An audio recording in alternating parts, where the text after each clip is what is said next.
sangat menjanjikan lah. Usaha ini sangat menjanjikan karena wilayah Indonesia ya saya bilang sih surganya dunia lah mungkin ya.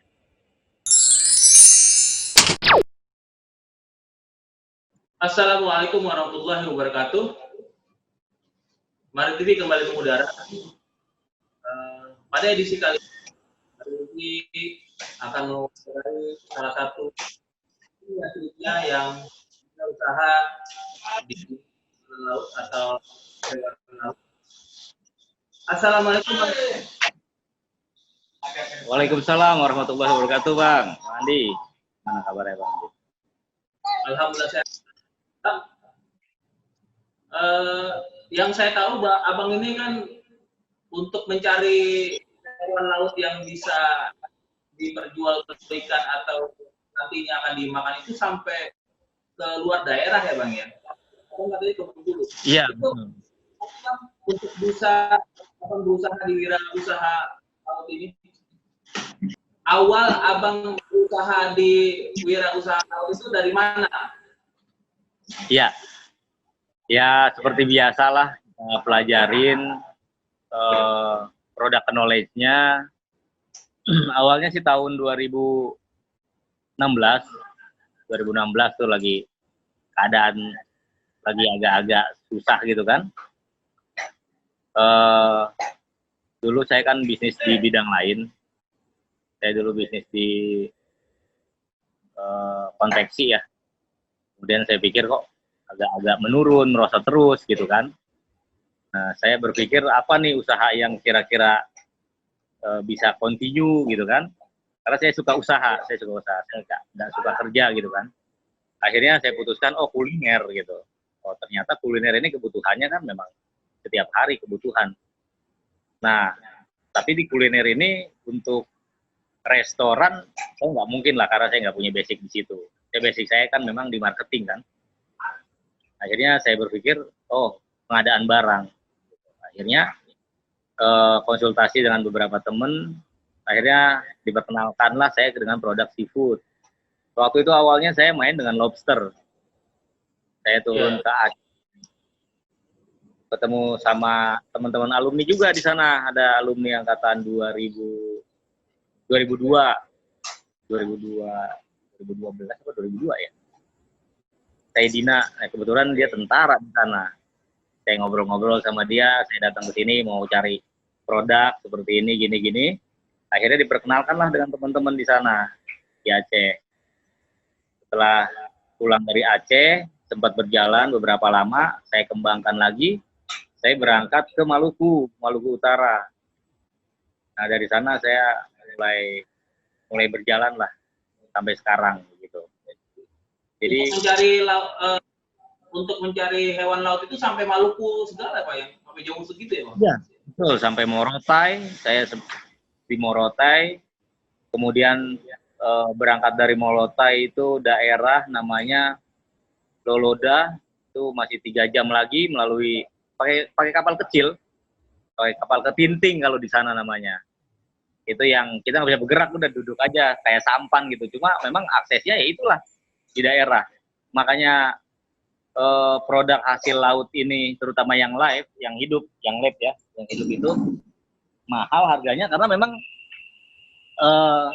jauh dia berangkatnya ini, transportasinya yang jauh. Harga di sana sih nggak seberapa. Cuma untuk sampai Jakarta dia harus melalui proses perjalanan bisa 2 hari 2 malam, gitu kan. Kemudian dari bandara terdekatnya, misalnya ini kan dari Papua nih, tadi malam datang dari Sorong, dari Manokwari.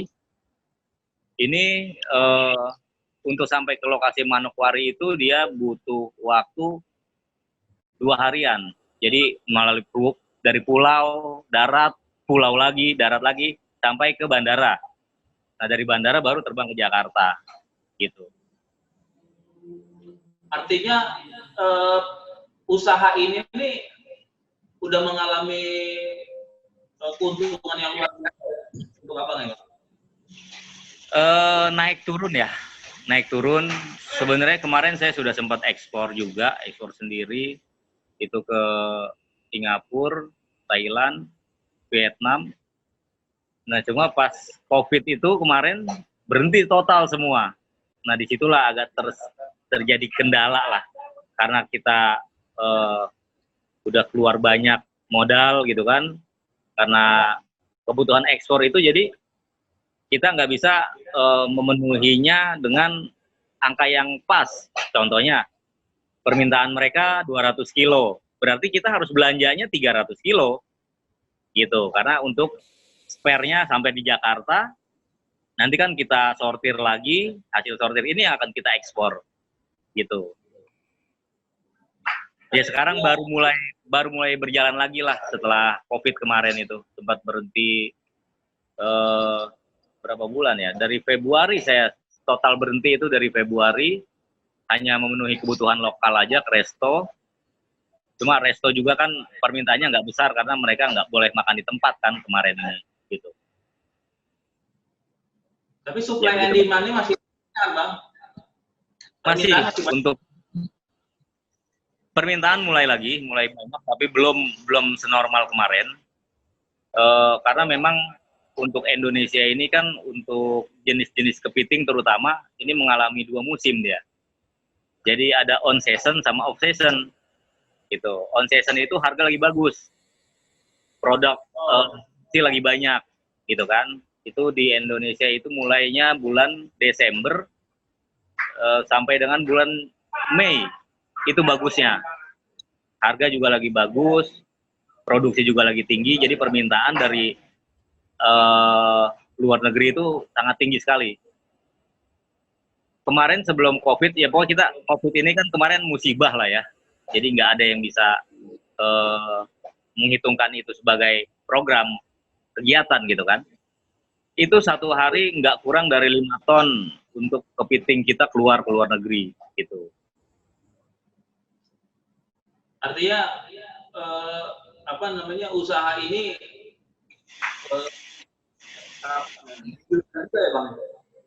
sangat menjanjikan lah. Usaha ini sangat menjanjikan karena wilayah Indonesia ya, saya bilang sih surganya dunia lah mungkin ya. Barang-barang kita itu baik dari hasil laut maupun hasil buminya sangat diminati karena memiliki standar yang sangat tinggi untuk kebutuhan mereka. Ini Abang cuma hanya di laut atau hewan laut yang lain? Yang rutin di saya ini sementara ini kepiting sama lobster. Gitu, kepiting sama lobster. Kemarin sudah sempat berjalan, ada ikan kerapu, kemudian kerang-kerangan, itu kita komoditi ekspor semua. Ya cuma karena terkendala itu berhenti, dan ini baru mulai dihubungi lagi. Tapi untuk kepiting sama lobster sih nggak ada masalah, masih jalan terus gitu. Bang, kalau teman-teman alumni nih ingin berkolaborasi dengan Abang untuk buka usaha atau berpartner yang tidak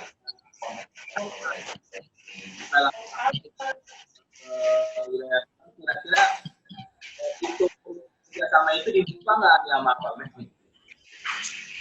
Kalau misalnya mau berkolaborasi nggak masalah. Jadi kita kan punya wadah di alumni ya, silakan dihubungi ke sana, karena waktu itu juga saya sempat ketemu dengan beberapa tim lah yang mengurusi alumni.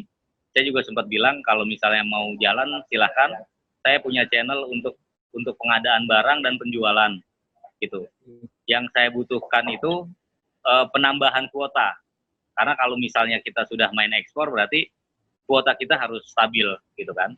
Sementara ini kan saya cuma ekspor kecil lah, dalam arti kata ya paling cuma 200 kilo, 300 kilo gitu kan. Sedangkan permintaan dari mereka itu per hari 500 kilo gitu. Itu untuk satu daerah ya, untuk satu negara, sorry. Karena kita kan di sini pegang Singapura, Malaysia, Thailand, dengan berbagai macam produk. Pilihannya beda-beda tuh. Contohnya ke Cina. Nah, kalau ke Cina sih eksportirnya banyak. Eksportir di Jakarta ini banyak, mungkin lebih dari 30 eksportir. Jadi saya nggak khawatir. Ke Cina ini permintaan mereka ukuran kepiting itu yang kecil. Ukuran yang 1 kilo isi 4, isi 3. Nah itu untuk konsumsi di Cina. Bahasanya kita mau ada 1 ton, 2 ton, 3 ton pun mereka terima semua. Gitu. Kalau kita bisa datangkan barang itu ke Jakarta. Nah untuk negara-negara lain seperti Malaysia, Singapura lah terutama, itu mereka milih, tolong kirimkan yang ukuran 500 ke atas. 500 gram ya, 500 gram ke atas atau 1 kilo isi 2 lah minimal. Atau 1 kilo isi 1 gitu kan. Itu yang mereka minta. Jadi ya tapi harganya pun memang beda. Harganya lebih menyesuaikan lah. Karena tingkat resikonya juga beda. Gitu. Kalau sekarang harga kepiting atau harga lobster berapa, Bang? Untuk saat ini karena memang kondisinya lagi murah, ini harga terima Jakarta untuk ukuran yang 1 kilo isi 2 itu 150.000.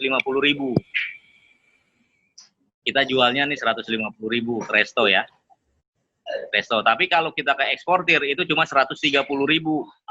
Tapi kuantitinya banyak. Karena kalau ke eksportir kita bisa kirimkan 100 kilo, 200 kilo. Kalau resto kan enggak. Paling kalau resto itu mainnya 30 kilo, 20 kilo gitu ya. Gitu. Jadi ada perbedaan di harga lah. Nah, kalau barang atau kepiting atau lobsternya itu gampang dicari nggak sih, Bang? Atau ada pengepulnya, Bang? Kalau buat pemainnya ya bisa, mungkin udah gampang. Tapi kalau buat orang awam ya nggak tahu mau dapatnya di mana gitu. Kadang-kadang ada di pasar-pasar tradisional kayak Muara Angke, kemudian Keramat Jati, itu kiriman dari kita juga, tapi yang untuk kualitas pemakaian sendiri lah, bukan kualitas ekspor. Gitu. Untuk mendapatkannya ya kita butuh waktu lah, butuh waktu karena kan pemainnya banyak. Pemainnya sangat banyak sekali. Pemainnya banyak. Jadi kadang-kadang nelayan A1 ini dia bisa kirim ke beberapa orang gitu kan. Karena mereka nggak punya ikatan apa-apa. Nah, kalau misalnya kita sudah punya ikatan dengan nelayan ya nggak pernah kosong, kita dapat barang terus. Bang, di situ ada lobster nggak, Bang? Boleh ditunjukin nggak? Lobster saya di sini nggak ada yang hidup, ini ada yang fresh. Jadi fresh itu mati dari pengiriman kita udah bikin mati dia. Tapi kecil-kecil ini. Nanti malam ini lobster yang ukuran 1 kilo isi 5, isi 7 gitu kan. Ini untuk konsumsi lokal lah, bukan keluar. Karena yang boleh yang besar-besarnya nggak ada karena saya nggak ada kolamnya. Jadi kalau lobster itu lebih susah untuk apa namanya untuk perawatannya lebih susah karena dia kolamnya tuh harus betul-betul jernih, nggak boleh ada kotor-kotor, itu dia stres. Sama dengan kepiting juga, cuma kalau kepiting lebih mudah untuk ngurusinnya dibandingkan lobster. Makanya kalau untuk lobster saya langsung barang datang ke Jakarta langsung kirim ke eksportir atau ke tujuan marketnya. Kalau ke resto langsung ke restonya gitu. Karena saya nggak berani untuk ambil resiko ngerawat lobster gitu. Kalau misalnya fasilitasnya ada, ya bisa kita urus. Tapi saya kan sementara ini kita fokuskan di kepiting. Yang pertama harganya lebih murah daripada lobster gitu. Tapi kepiting dan lobster ini kan memang seperti ratu dan rajanya seafood gitu kan. Makanya saya pilih salah satunya. Tapi untuk permintaan kalau ada yang minta lobster, saya bisa menyediakan juga. Mungkin nanti malam datang lobster dan nanti malam turun lobster 100 kilo. Iya, langsung saya bawa ke eksportir di Muara Baru.